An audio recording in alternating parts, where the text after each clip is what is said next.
Hartlike goeiemôre ook aan elkeen wat nou vanoggend aansluit by ons erediens. Mag ons vandag ook saam God se teenwoordigheid in ons midde beleef en mag ons 'n boodskap ontvang uit sy woord wat vir ons tot seën sal wees, wat ons geloof verryk en versterk en verdiep en wat ons geestelik laat groei tot eer en verheerliking van sy naam. Ek gee vir u nou geleentheid dat ons stil word voor die Here, dan bid ons saam.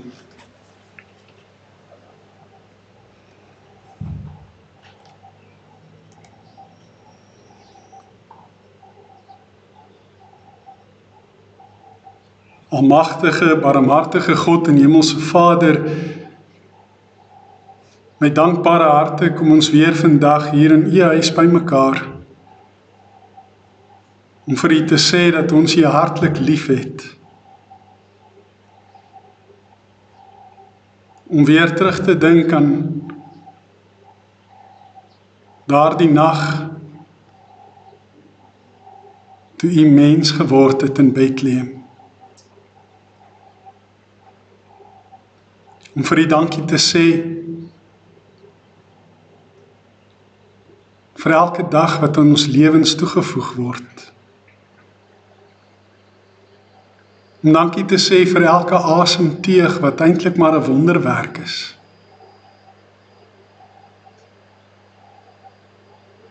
Om u te loof en prys vir die skepping wat u so wonderlik gemaak het. En as ons so die werke van die hande aanskou, en ons sien hoe dit elke dingetjie in die skepping in mekaar pas, van mekaar afhanklik is, op mekaar staat maak en met mekaar in verband staan, dan sien ons dat jy eintlik die ganse skepping gemaak het met die mens in gedagte. Dat hy spesiaal hierdie planeet gemaak het, sodat ons hier kan wees. Sodat ons kan lewe en u kan dien en u kan aanbid en u kan verheerlik.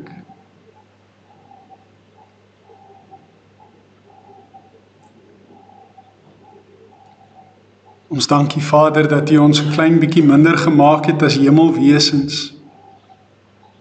Dat u ons met aansien en met eer kroon. En ons dankie Vader dat u die mens geskep het na u beeld. Help ons asseblief vanoggend om te verstaan wat dit beteken. Ons bid dit in Jesus se naam. Amen. Geliefdes, ons tema vandag is Imago Dei. Dis Latynse woorde. Imago sal julle laat dink aan die Engelse woord vir image. En Dei is die Latynse woord vir God. Dit gaan dus oor die beeld van God. Die mens wat geskep is as God se beeld. Dis waaroor ons vanoggend 'n bietjie gaan praat en gaan nadink. Ons lees daarvan in Genesis hoofstuk 1 vers 27. God het die mens geskep. Nou is hier 'n paar belangrike woorde waarop ons moet let. As sy verteenwoordiger, as beeld van God, het hy die mens geskep. Man en vrou het hy hulle geskep. Die belangrike vir ons vanoggend is die feit dat ons na die beeld van God geskep is. Die mens, Adam en Eva. Nou is die vraag maar, wat presies beteken dit? Om as beeld van God geskep te wees.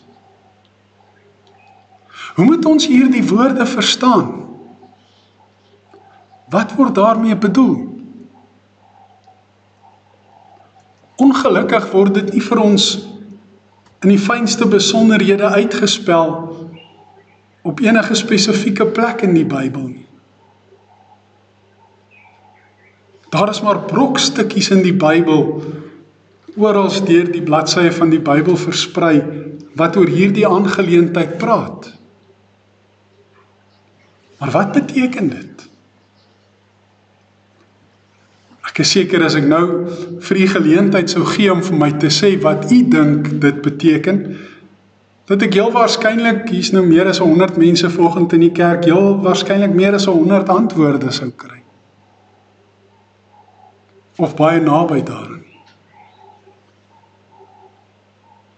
Ons elkeen het 'n idee van wat ons dink dit beteken, maar is ons reg? En kom ons maak die saak net nog 'n bietjie meer ingewikkeld met 'n paar vrae wat ons vra. Vrae wat hiermee verband hou en vrae wat ons oor moet nadink om te verstaan presies wat dit beteken. Die eerste vraag is alle mense na God se beeld geskep? Of net Adam? En wat van Eva? Wanneer ons na die skepingsverhaal gaan kyk, dan lees ons hoe dat God uit die stof van die aarde vir Adam geformeer het. En dat hy die asem van die lewe in sy mond ingeblaas het, sodat hy kon lewe. En toe sê hy, maar dis nie goed dat die mens alleen is nie. En hy besluit om vir die mens iemand te maak wat by hom pas, iemand soos hy, sy gelyke, en iemand wat by hom pas, dis nogal 'n belangrike konsep. Dan bring hy oor Adam 'n diep slaap. Hy gee hom as dit ware narkose, in ons taal uitgedruk. En dan haal hy sy ribbebeen uit. Dan gebruik hy sy ribbebeen om vir Eva daaruit te maak. Die vraag is nou, moet ons dit letterlik vertolk? Of was dit maar 'n oermanier van dink daaroor? Was dit dalk 'n poging om te verduidelik hoekom 'n man se kraag altyd so bruin word en 'n vrou se kraag nie? Die man is mos nou van stof gemaak en die vrou nie. Is dit om te verduidelik hoekom mans eintlik gouer lyk asof hulle vuil is en vrouens lyk altyd of hulle skoon is? Nee, dis nie wat dit beteken.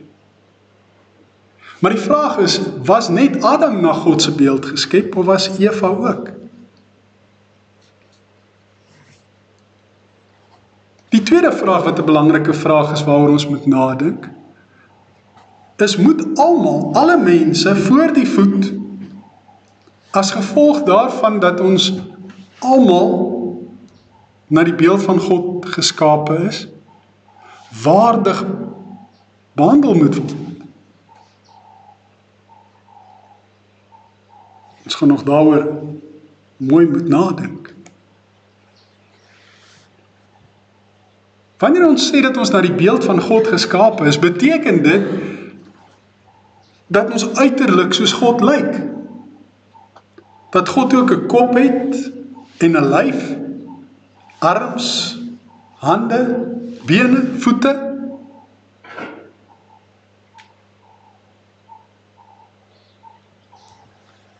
Gaan dit oor ras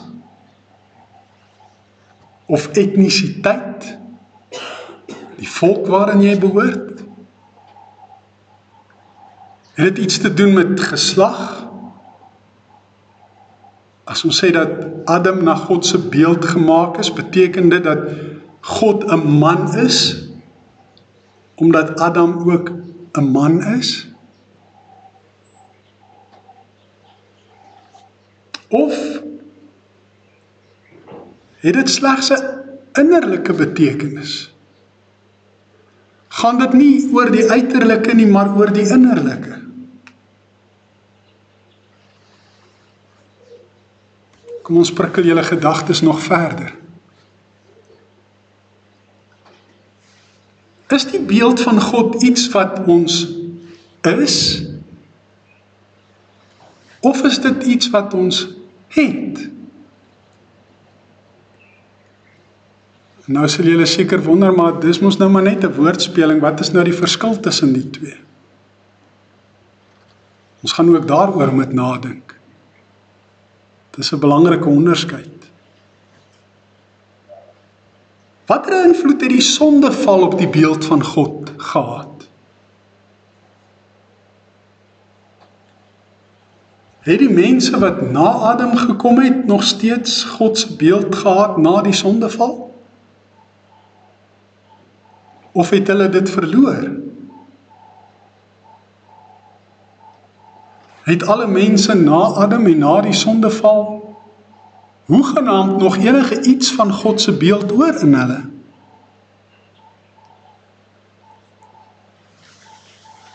Watter rol speel Christus se verlossingswerk in dit alles? Of ons nou God se beeld het of is of nie. Is die beeld van God dalk soortgelyk aan die genadegawes wat die Heilige Gees ons gee? Sommige mense gebruik dit soos hulle moet,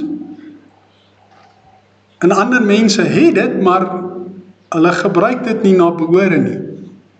Hulle verwaarloos dit. Soos iemand wat die talent het om byvoorbeeld te kan klavier speel,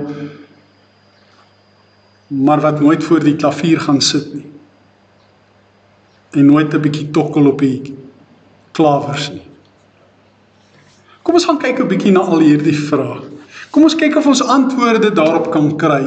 En kom ons kyk of ons op die einde van die dag vandag kan uitstap met 'n beter idee van wat dit beteken om te sê ons is geskape na die beeld van God.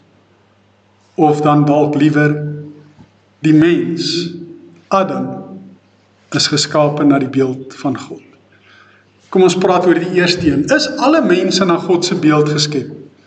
Of net Adam? En wat dan nou van Eva?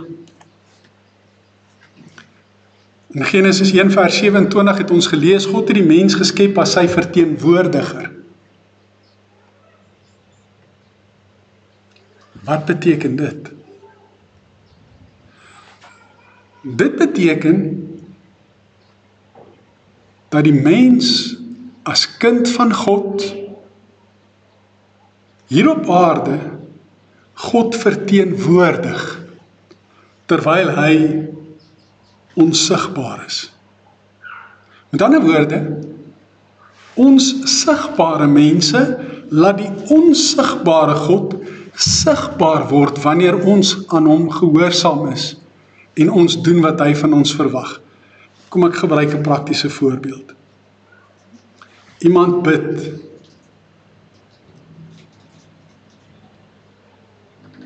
En vra vir die Here 'n antwoord op 'n lewenskrisis wat hy ervaar. Sê nou maar dinge in sy lewe het so skeef geloop dat hy op 'n punt gekom het waar hy besluit het dat die wêreld 'n beter plek sal wees sonder hom.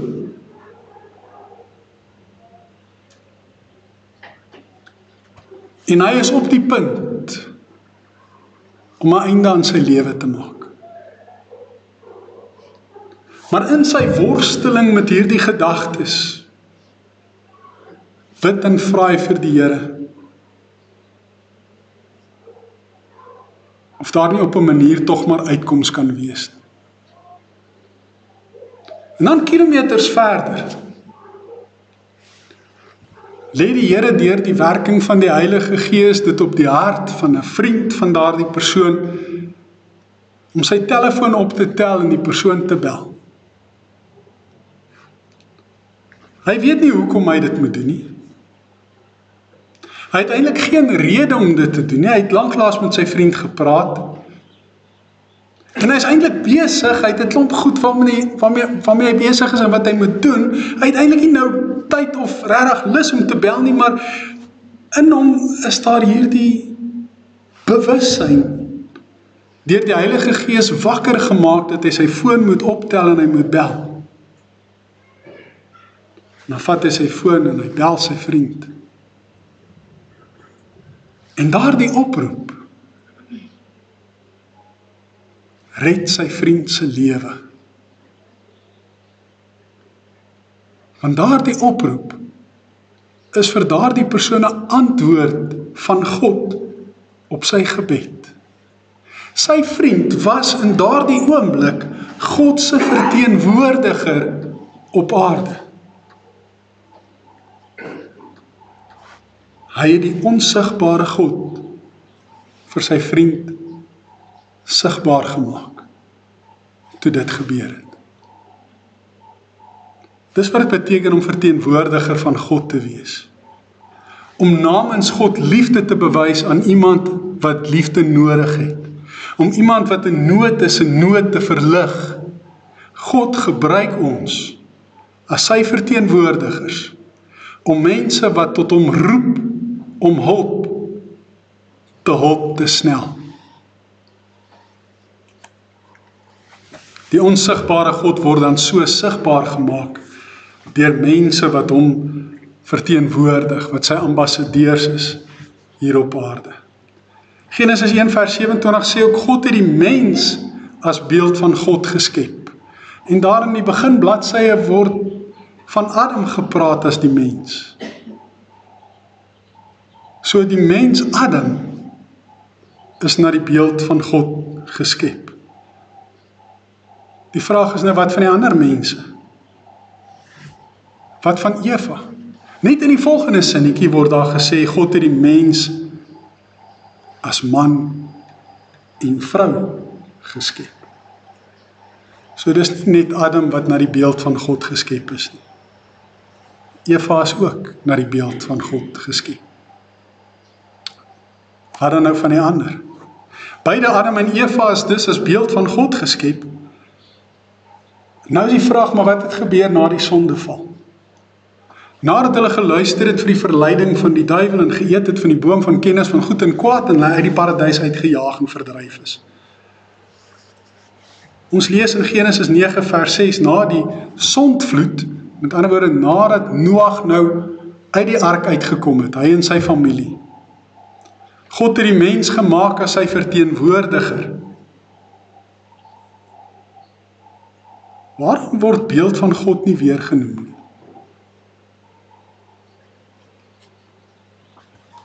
Dis amper 'n aanhaling uit Genesis 1 vers 27. Daar word gepraat van die verteenwoordiger eienskap. Maar God se beeld word nie weer genoem nie. Wat moet ons daaruit aflei? Beteken dit dat die beeld van God na die sondeval verlore geraak het? Nog 'n belangrike vraag, ons gaan weer terugkom na daai een.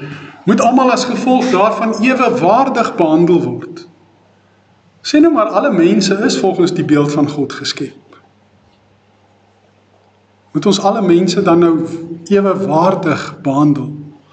Of mag 'n mens dalk iemand meer waardig ag en iemand anders minder waardig?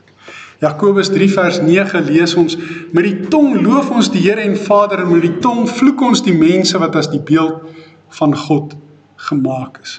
So vir Jakobus is mense na die beeld van God gemaak. Ook die mense in sy tyd. En hy praat oor die tong en die mag van die tong wat eintlik bedoel word om goed te doen, maar wat gebruik word dikwels om seer te maak. 'n Lustelose, kwaadvol, dodelike gif noem hy dit.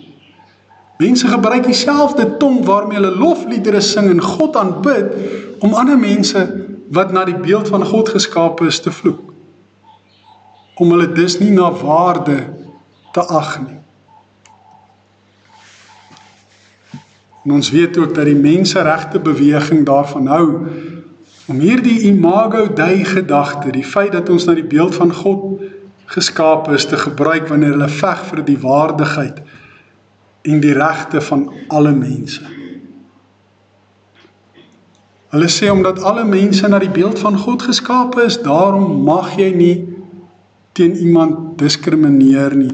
Daarom mag jy nie iemand se miswaardigheid en menswaardigheid ontken nie. Moet jy almal respekteer. En daar stop hulle. Maar eintlik moet hulle ook verder gaan.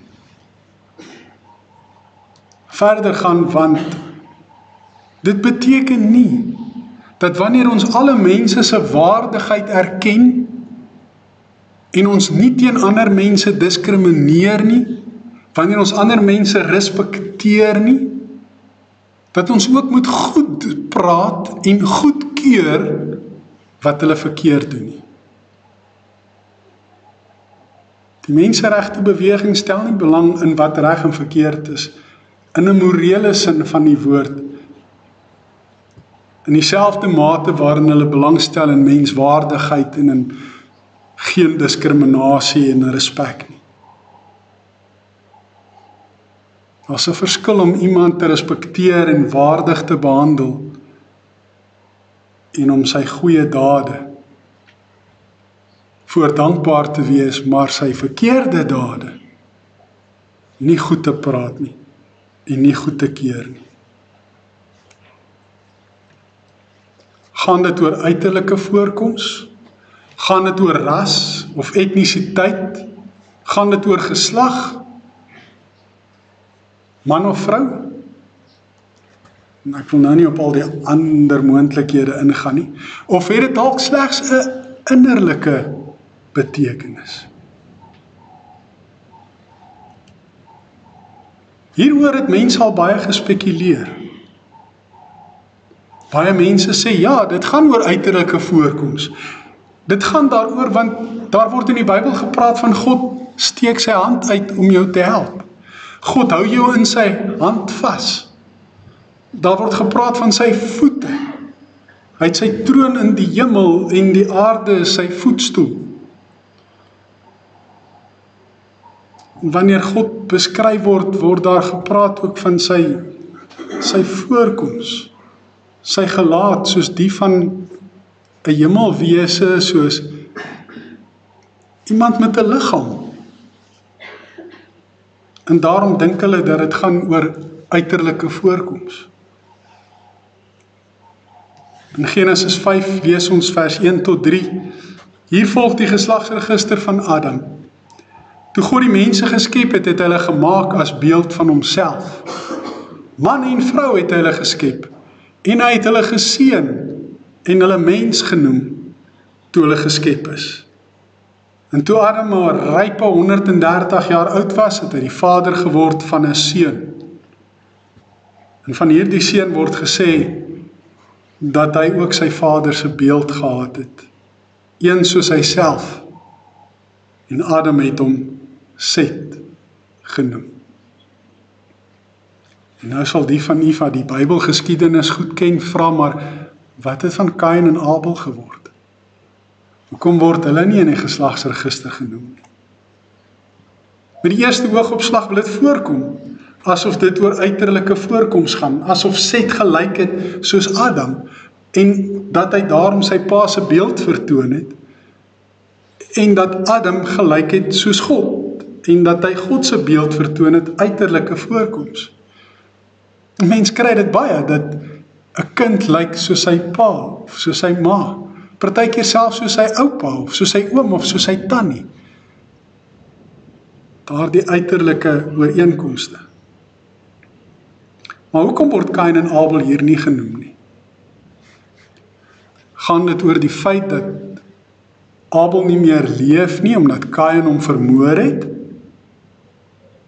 Gaan dit oor die feit dat Kain nie meer die erfgenaam is van Adam se nageslag nie? Of het dit dalk 'n dieper betekenis? Gaan dit oor iets meer innerlik as uiterlik? Ek dink, as dit oor uiterlike voorkoms, oor ras en etnisiteit gegaan het, dan moes ons almal eenders gelyk het. Want 'n mens sou dan ook moes vra, lyk God soos ek? Of lyk hy soos jy? Of lyk hy soos Naledi of Neandertal, die oermense, volgens die teorieë, wat nou van die eerste mense was. Hulle noem hulle mos, die een het hulle Naledi genoem, wat hulle daar by die Sterkfontein grotte gekry het, en die ander grotmense het hulle die Neandertal genoem. Lyk God soos hulle? Lyk hy soos jy? Lyk hy soos ek? As dit oor geslag gegaan het, waarom word genoem dat beide Adam en Eva na God se beeld geskep is? Hulle was tog man en vrou, en dit word pertinent genoem, dat hulle as man en vrou geskep is. In 1 Korintiërs 11 skryf Paulus in vers 7, 'n man behoort nie iets op sy kop te sit nie. Hy is die beeld en sieraad van God. Dit gaan nou oor hoe jy in die erediens moet inkom. Maar die vrou is die sieraad van die man. As die vrou die sieraad van die man is, en die man die beeld en sieraad van God is, dan is beide mos ook die beeld van God.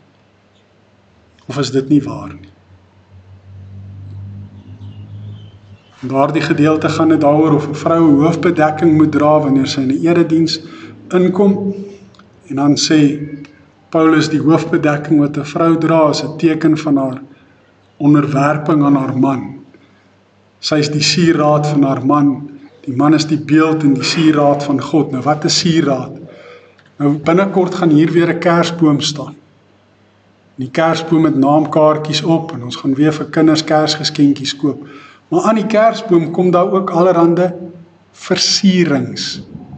Daardie kersversierings is sieraad.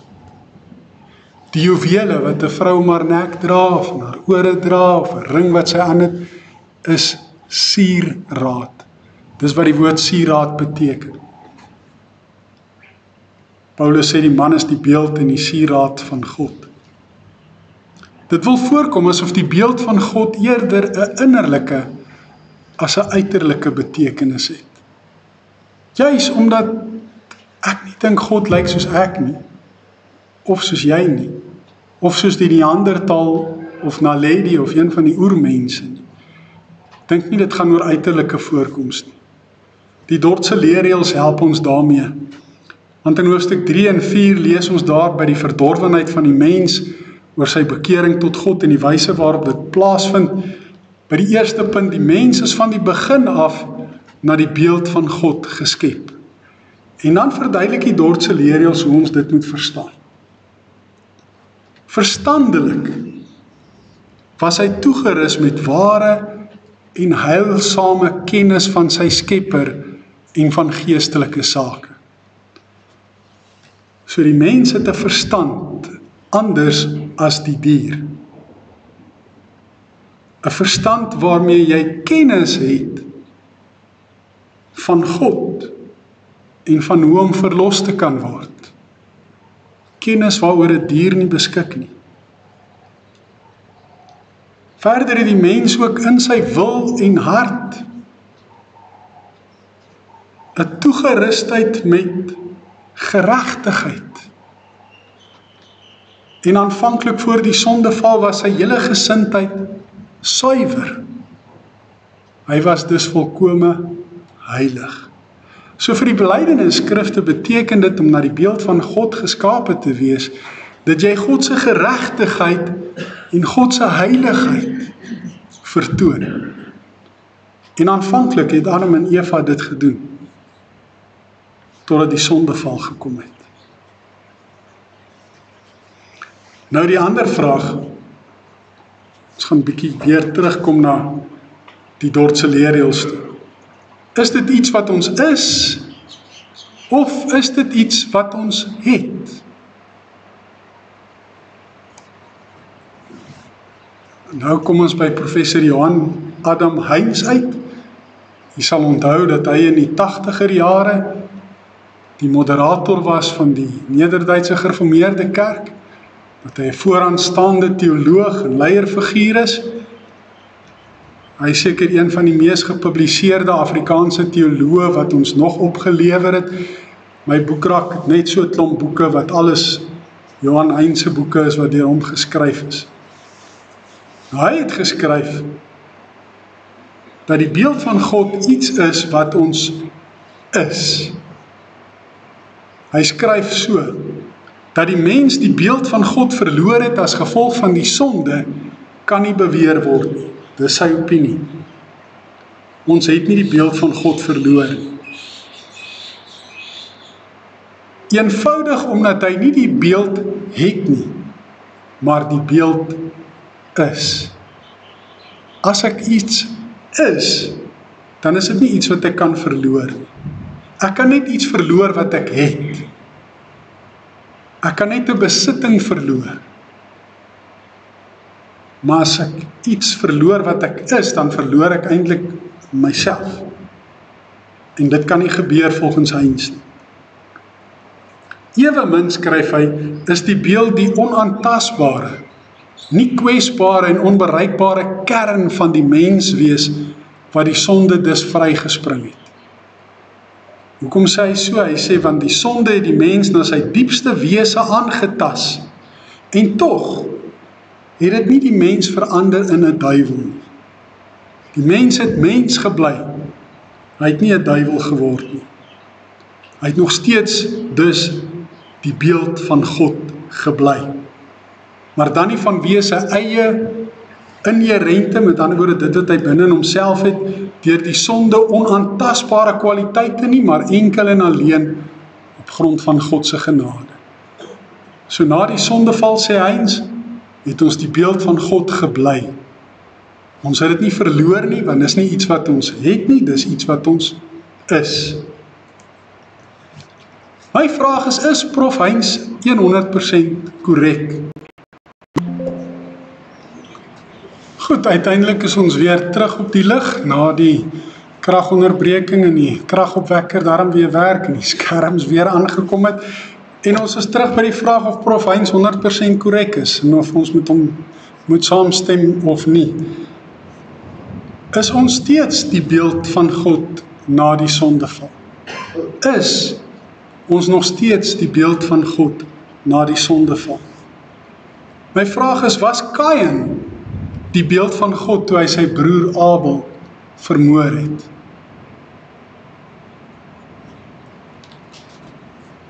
Ek persoonlik stem ongelukkig nie met professor Heinz saam nie. Ek dink die sondeval het 'n radikale invloed gehad op ons totale menswees.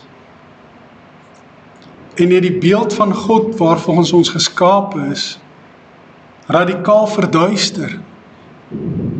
So erg dat dit in Kain se geval op daardie oomblik toe hy sy broer vermoor het, totaal vernietig is, want daar is nie sprake van geregtigheid en heiligheid by hom op daardie oomblik nie. Net afguns, jaloesie, moordlustigheid, haat. Dis tog nie die beeld van God nie. So watter invloed het die sondeval gehad? Volgens professor Heinz het die mens met die sondeval nie die beeld van God verloor nie, omdat die mens die beeld van God is, en nie die beeld van God het nie.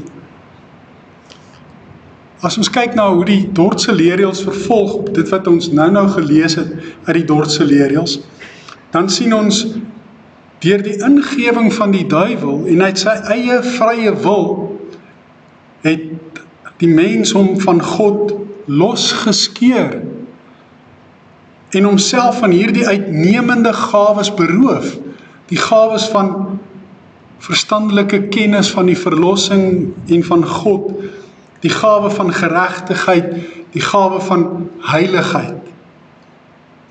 Daarenteen het hy in die plek daarvan oor homself gebring, blindheid, nie meer die vermoë om insig te hê in God se verlossingsplan nie, verskriklike duisternis, wat die sonde meebring, ydelheid, om meer van jouself te dink as van ander, en verdorwenheid, van verstandelike oordeel, van boosheid, van rebellie, hardheid van sy wil en hart, sowel as onsuiverheid van sy hele gesindheid. En ek het net nou die eienskappe genoem wat ook by Kain teenwoordig was.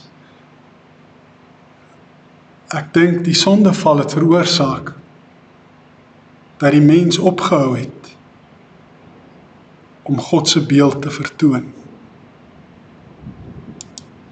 Watter rol speel Christus in sy verlossingswerk? Christus is die ware beeld van God. Hy is nie 'n halwe beeld van God nie. Hy het vir sy disippels gesê in Johannes 14, toe hulle hom vra, Here, wys ons die Vader en dis vir ons genoeg, het hy gesê, wie my sien, sien die Vader. In 2 Korintiërs 4 vers 4 en in Kolossense 1 vers 15 praat Paulus daaroor dat God met sy volle wese in Christus gaan woon het. En dat hy daarom die beeld van God is, wat God se beeld vertoon. Hy vertoon daardie innerlike eienskappe van verstand, van insig in God se verlossingsplan, van geregtigheid, van heiligheid. En dis nie net omdat God besluit het om met sy volle wese in Christus te woon nie, maar ook omdat Jesus heilig en sonder sonde is. Daarom is hy die ware beeld van God. En dis hoe Adam en Eva was voor die sondeval. God het besluit om deur Christus se verlossingswerk gelowiges wat in Christus glo en hom in die geloof aanneem as hulle verlosser, met homself te versoen. Johannes 1 vers 12 sê aan almal wat hom aangeneem het, die wat aan hom glo het, hy die reg gegee om kinders van God te wees. Johannes 3 vers 16, dat God die wêreld so lief gehad het, dat hy sy eniggebore seun gegee het, sodat elkeen wat aan hom glo, nie verlore sal gaan nie, maar die ewige lewe kan hê. Johannes 6 vers 47, waar hy vir sy disippels sê, dit verseker ek julle, wie in my glo, het die ewige lewe. En dan Kolossense 1 vers 20, deur Christus het God besluit om almal met homself te versoen. Want Christus het aan die kruis op Golgotha die vrede tussen ons en God herstel. Daarom maak Jesus se verlossingswerk dit vir almal wat deur hom verlos is, en net vir hulle, dit moontlik om weer al hoe meer God se beeld te kan wees. Om dit al hoe meer te kan vertoon. Naarmate hulle geestelik volwasse en heilig word.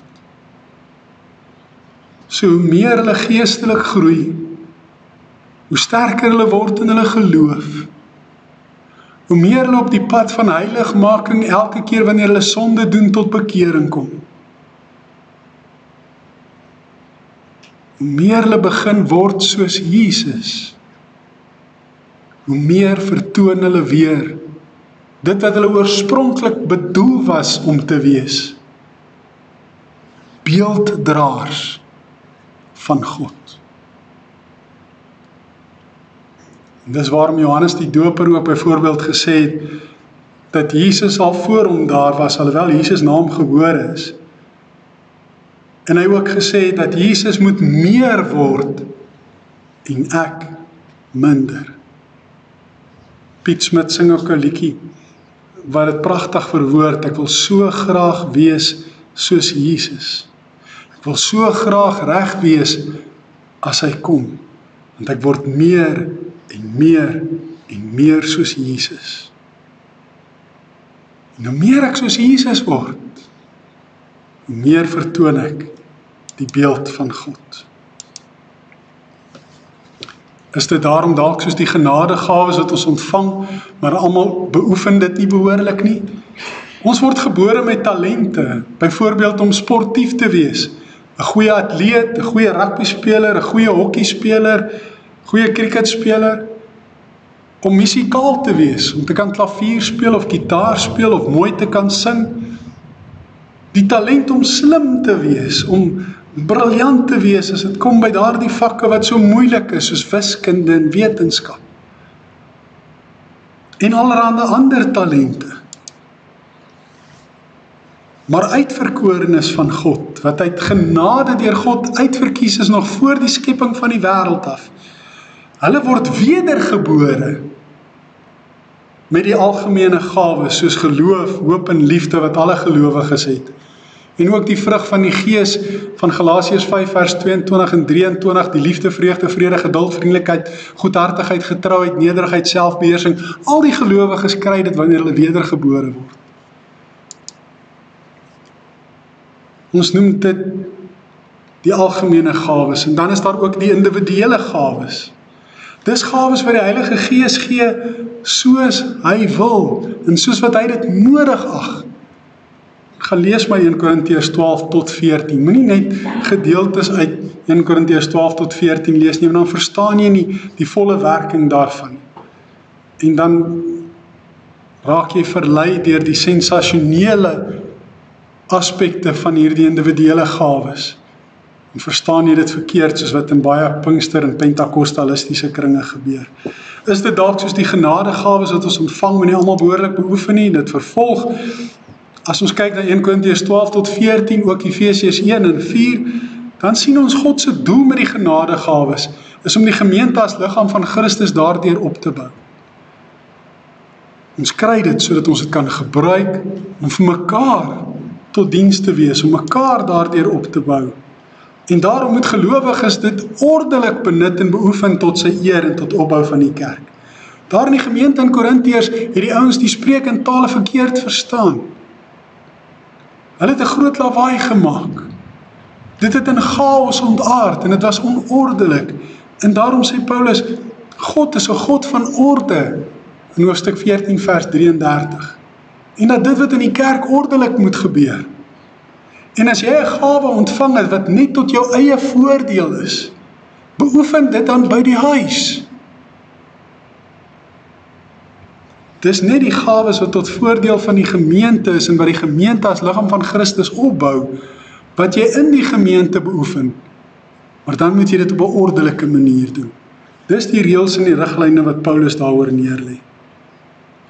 Ek dink net soos talente wat 'n mens nie benut nie en nie beoefen nie, en dit daarom kan verlore gaan, net so verloor ons ook die genadegawes se voordele, wanneer ons dit verwaarloos. As ek nie gereeld voor die klavier gaan sit en klavier speel nie soos wat ek doen, dan kan ek nie meer regtig behoorlik klavier speel. Al wat ek nou kan doen is maar 'n bietjie tokkel hier en daar, en ek kan eintlik nie behoorlik klavier speel nie. Daar was 'n stadium wat ek redelik kon, maar ek het dit verloor, want ek het opgehou om elke dag te oefen. Was te veel ander goed wat ek moet doen. Net so verlore mense ook hier die genadegawes wanneer jy dit nie gebruik. Hoe meer jy dit gebruik, hoe meer jy dit beoefen, hoe beter word jy daarmee. En hoe meer kan God jou daarmee gebruik. En ek dink dieselfde geld ook vir die beeld van God. Ek dink met die beeld van God werk dit ook so.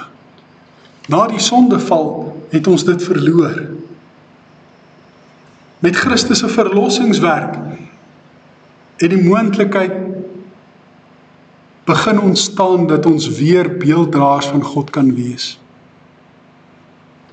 Hoe meer ons in Jesus is, hoe meer ons in die geloof heilig word en weer God se eienskappe van geregtigheid en heiligheid begin vertoon, hoe meer dra ons God se beeld as sy verteenwoordigers hier op aarde na buite. En ek sê dit want in Efesiërs 4 lees ons vanaf vers 17 oor die ou en die nuwe lewe. In die naam van die Here doen ek 'n ernstige beroep op julle. Moenie langer soos heidene lewe nie. Hulle gedagtes lei tot niks. Hulle verstand is verduister en hulle het geen deel aan die lewe wat God skenk nie, omdat hulle hardnekkig en hulle onkunde volhard. Hulle het heeltemal afgestomp geraak en hulle met 'n onversadigbare drang aan losbandigheid oorgegee om alles wat vuil is te doen. Maar dit is nie hoe julle Christus leer ken het nie. So as 'n mens lewe soos die ou mens, die sondige mens, is jy nie 'n beelddraer van God nie.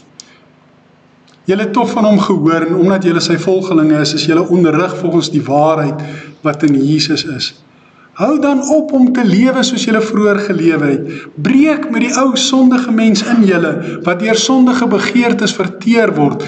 Julle gees en gedagtes moet nuut word. Dis wedergeboorte. Lewe as nuwe mense, wat as die beeld van God geskep is. Lewe volkome volgens die wil van God, en wees heilig. Soos ek volgens God se wil lewe en heilig is, dan is ek 'n beelddraer van God.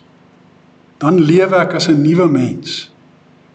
'n Nuwe mens wat weer herskep is, soos wat Adam geskep is. En na die sondeval die beeld van God verduister is. So word ek met my wedergeboorte herskep, om weer die beeld van God te kan wees. Nie net om dit te hê nie, maar om dit ook te wees. Wat is die boodskap vir ons?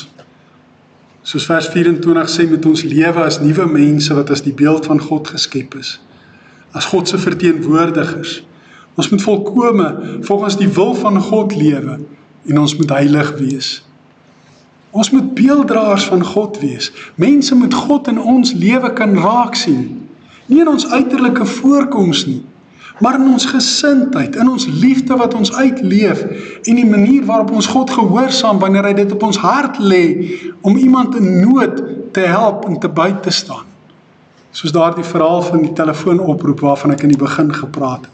Ons moet God se verteenwoordigers wees, sy ambassadeurs hier op aarde, wat hom sigbaar laat word in die wêreld. Ons moet God se liefde, sy barmhartigheid, sy vergifnis, sy verlossing, sy heiligheid, sy lig en alles wat daarmee saamgaan sigbaar maak in 'n sondige wêreld, 'n stikkende wêreld, 'n gebroke wêreld, 'n verlore wêreld, 'n wêreld wat smag na God se liefde en verlossing.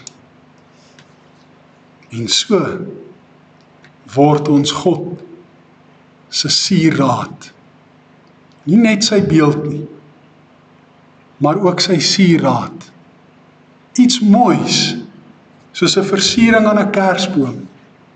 Iets moois soos 'n pragtige halssnoer om die hals van 'n pragtige vrou. So word ons iets moois in die hand van God, wat in 'n lelike wêreld iets van God se beeld sigbaar laat word.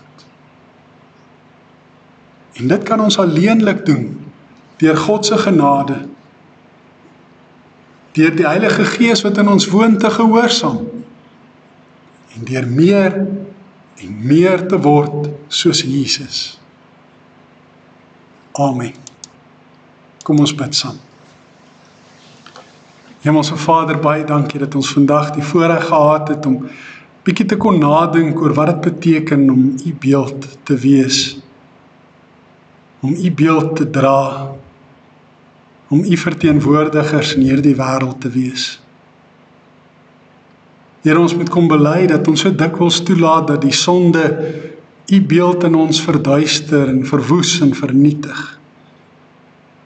En daarom vra ons, Here, vergewe ons op grond van die genade van die verlossingswerk wat Jesus Christus meegebring het. Was ons skoon sodat ons rein en heilig kan wees. Ware beelddraers van u, ware verteenwoordigers van u, sodat ons vir hierdie stikkende en gebroke wêreld wat vasgevang is in die greep van sonde, kan kom lig, bevryding en verlossing bring. Bevryding in die sin van die reddende, kragtige werking van u Heilige Gees wanneer ons wedergebore word. Here, ons weet, ons kan dit nie doen nie.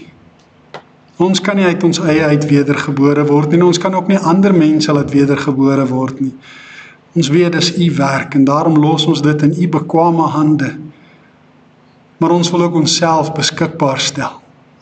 Soos Maria gesê het, wil ons ook sê, ons is tot u beskikking, Here, sodat ons u beelddraers en u verteenwoordigers kan wees. Gebruik ons as instrumente in u hand,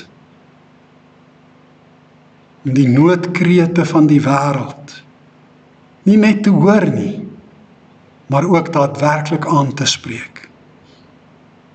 En so kom bid ons vir elkeen wat siek is, elkeen wat operasies ondergaan het en ook nog moet ondergaan, vir elkeen wat hartseer is oor die afsterwe van geliefdes, vir elkeen wat eensaam voel omdat hulle lewensmaats nie meer met hulle is nie, vir elkeen wat eensaam voel te midde van baie mense rondom hulle.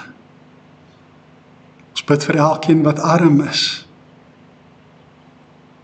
en wat swaar gebuk gaan onder die knyptang van die ekonomiese swaar kry waarin ons tans verkeer.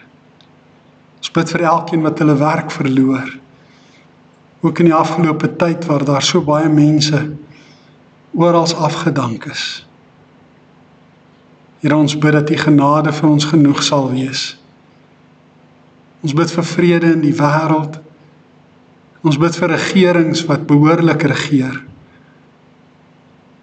Ons vra, Here, dat nie ons wil nie, maar U wil geskied. In Jesus se naam. Amen. Jy het nou geleentheid om die Here te dien met die dankoffers. En terwyl dit opgeneem word, wil ek net vir u verduidelik wat gebeur het met die eenwordingsproses. Ek het dit in die afkondigings geskryf en ek hoop u lees die afkondigings, want daar is baie keer baie belangrike inligting daarin. Eintlik altyd.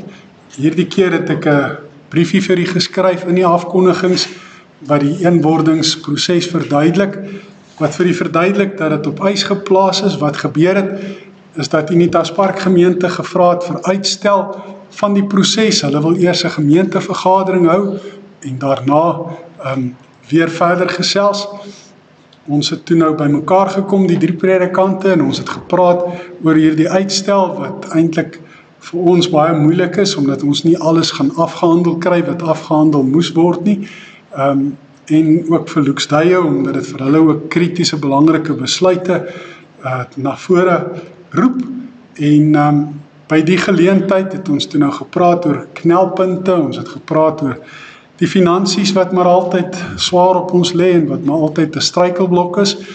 En ons het ook gepraat oor personeel, en toe ons oor die personeel aangeleenthede praat, was daar sodanige verskille tussen my en Dominee Tron van Luxdeyo, dat ons mekaar nie kon vind nie en ook nie met mekaar kon saamstem nie. Ek wil graag probeer om arbeidswetgewing te gehoorsaam, soos wat ek dit verstaan, en soos wat die arbeidsregkundige my ook in die verband inligting gegee het. En Dominee Jolly sien dit anders. Hy wil graag al sy personeel billik behandel.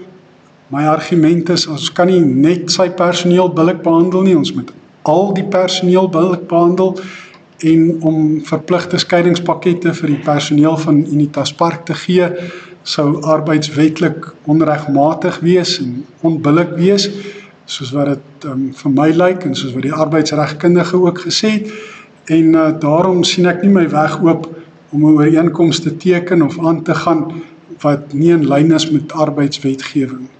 So dit beteken dat die hele eenwordingsproses nou op ys geplaas is. Ek sien Dominee Tron het op Facebook gepubliseer dat hulle gemeente nou nie meer deel van die proses is nie, dat hulle weer op hulle eie aangaan. Ons wag nou om te hoor wat die uitslag is van die gemeentevergadering van die Unitas Park gemeente, sodat ons kan bepaal of ons nou nog met hulle verder gaan onderhandel en gesels, en of ons op ons eie gaan probeer aangaan. Die implikasie hiervan is, indien ons op ons eie sou aangaan, sit ons nog steeds met 'n finansiële tekort maandeliks van ten minste R10.000 elke maand. En dis nie volhoubaar nie. Ons het nou al gesny op uitgawes, radikaal gesny. Ek het my gratis behuisingstoelaag heeltemal prys gegee. Ek het die afgelope 3 jaar verhogingsprys gegee saam met al die ander amptenare. Ons koste se salaris is gehalveer, my reistoelaag is geweldig gesny. Ons het al baie uitgawes besnoei. Maar nog steeds sukkel ons om finansiëel al die verpligtinge na te kom.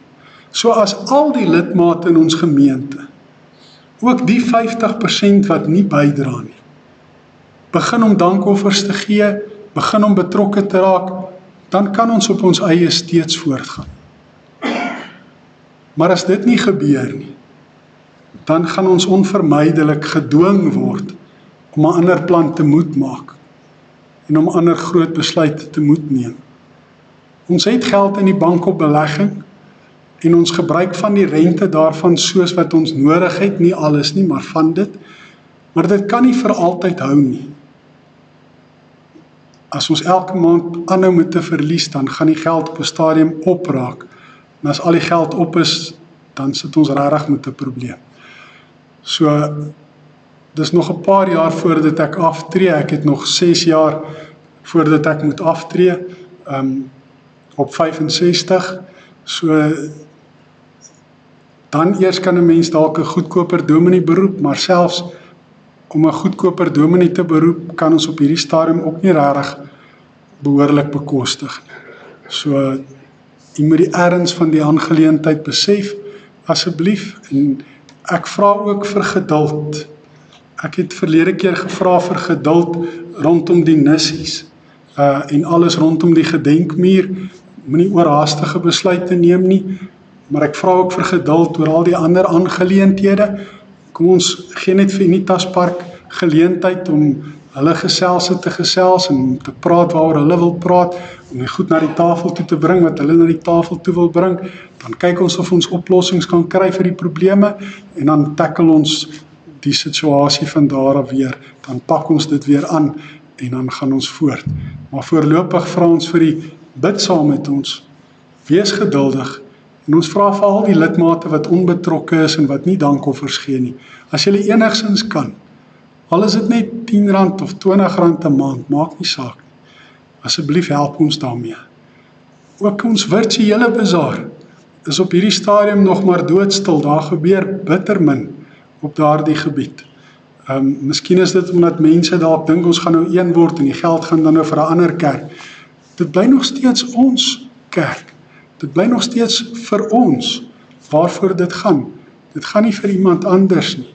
Dit gaan nog steeds vir die koninkryk van God en om 'n aanbiddingsruimte te hê hier in die noordweste kant van vereniging waar ons God kan dien en hom kan eer en verheerlik. Dit gaan oor hom, nie oor ons nie. En ons moet dit mooi verstaan. So ek pleit by u, raak betrokke, leef mee en wees getrou in u dankoffers. Groot asseblief. Baie dankie dat u my die geleentheid gegee het om ook nou daaroor te kom praat.